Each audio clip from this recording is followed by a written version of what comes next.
The Crimson Fists are a brave and tenacious chapter of Space Marines. They have battled the enemies of the Imperium for over 10,000 years with a stoic ferocity. Founded in the wake of the Horus Heresy, when all Space Marine legions were divided into many smaller chapters, they are one of several successor chapters of the noble Imperial Fists. They can trace their genetic legacy back to the Primarch Rogel Dawn, with who they share their level-headed temperament and bearing. Following their creation, the Crimson Fists forged their own destiny. They have become known for their skill and indomitable courage. They adhere rigidly to the precepts of the Codex Astartes, proudly maintaining the honour and legacy of Rogel Dawn. Throughout the chapter's long and glorious history, the highly skilled warriors of the Crimson Fists have become famed for their expertise in fighting the many alien races that assail the Imperium. In particular, they have proven time and again their aptitude for battling the ferocious and bestial Orks. Though originally a fleet-based chapter, the Crimson Fists have become well established as defenders of the Loki sector in the Segmentum Tempestus, where countless Ork empires still thrive. Following the Crimson Fist's successes during the Voltigen Crusade, where they significantly mitigated the Orks' presence within the sector, the High Lords of Terror granted them rights to establish their chapter's home upon the surface of Rynn's world. Rynn's world is the third planet of the Rynn star system and is located within the Loki sector. Due to its distance from other Imperial worlds and its proximity to the Ork-controlled space, it is somewhat isolated from the rest of the Imperium. The Crimson Fists constructed their fortress monastery, the Arx Tyrannus, from the remains of the great vessel Rutilus Tyrannus that had long served as their mobile headquarters when they were a fleet-based chapter. The Arx Tyrannus has stood on Rynn's world for over 1,000 Terran years in the harsh environment of the Hellblade Mountains. Before a devastating invasion by the Orks, the planet was protected by a formidable missile defense system designed to deter invaders and a relatively skilled planetary defense force called the Rynn's Guard. Operating from their newly built fortress monastery, the Crimson Fist launched a brutal campaign that shattered the Orks' forces across the Loki sector, fracturing the powerful empires into hundreds of dispersed rival warbands that lacked the power to threaten the sector. While the Crimson Fists have engaged in countless battles against a broad spectrum of opponents across the span of the galaxy, their actions against the Orks have yielded experience and knowledge that has proven vital to the defenders of humanity. Unfortunately, Rynn's world was dangerously close to the Ork Empire of Sharadan. As the Ork Empire grew, Rynn's world began to present a tempting target to the Ork warlord Snagrod, Arch-Arsonist of Sharadan.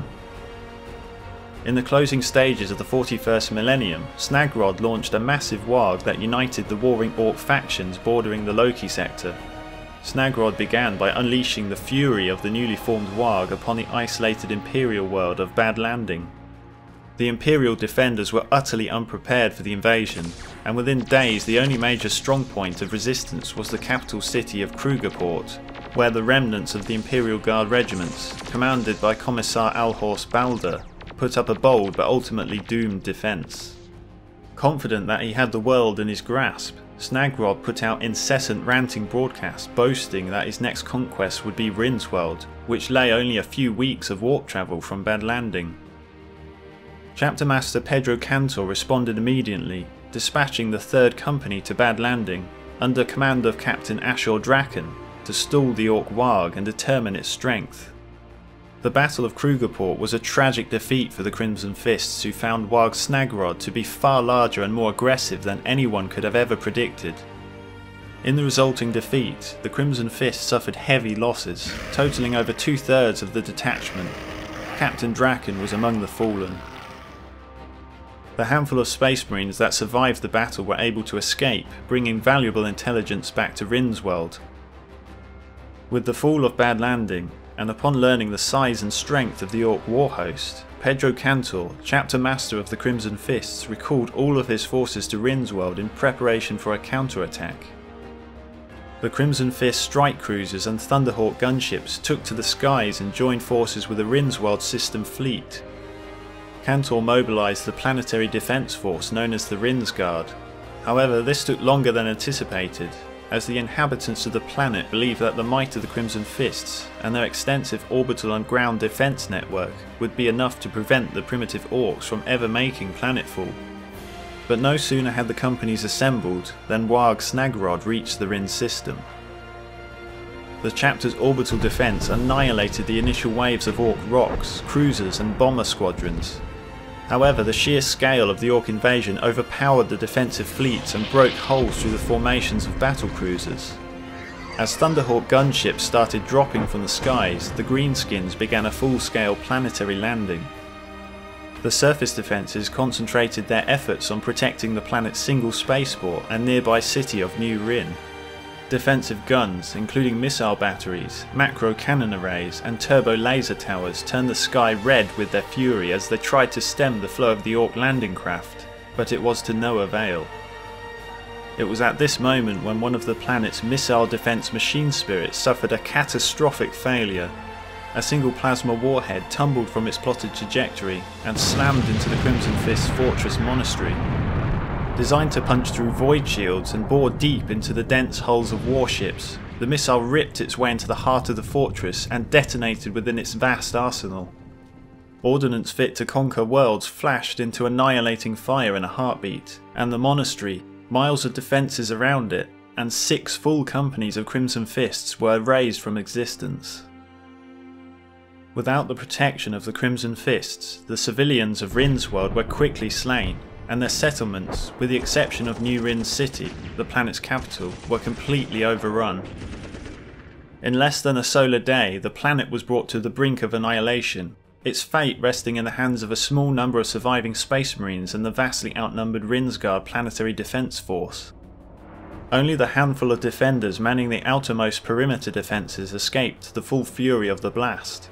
Whether by pure chance or by some blessing of the Emperor, those Space Marines included Pedro Cantor. United by the indomitable will of the Chapter Master, those survivors managed to battle across the planet through overwhelming numbers of Ork invaders to reach the world's capital, New Rynn City. There they reunited with the battered remnants of the Chapter's few remaining companies, who were shocked to find their Chapter Master still lived. Amidst all the carnage, and after surviving the rogue missile, a land raider known as Rynn's Might emerged from the smoke and flames. The machine spirit of this vehicle began to wage a solar war against the Orks that attacked the Crimson Fist's homeworld, putting up a valiant defence in front of the now destroyed fortress. Even though the tank did not survive the battle, it managed to kill an Ork war boss and many of his followers in a single night. This act instilled hope and inspired courage in the remaining nearby defenders, and is a testament to the awesome power of the Land Raider and its machine spirit. The siege of New Rynn City itself was to grind on for 18 months. Through the inspired leadership of Pedro Cantor, and thanks to the heroic sacrifice of many of the Crimson Fists, the Imperium won out against impossible odds. Wave upon wave of Orks crashed against Cantor's lines, but the Space Marines never wavered, and countless Greenskins were brought down by bolter fire. When ammunition ran dry, the Orks fell instead beneath chainswords, combat knives and ceramite-clad fists.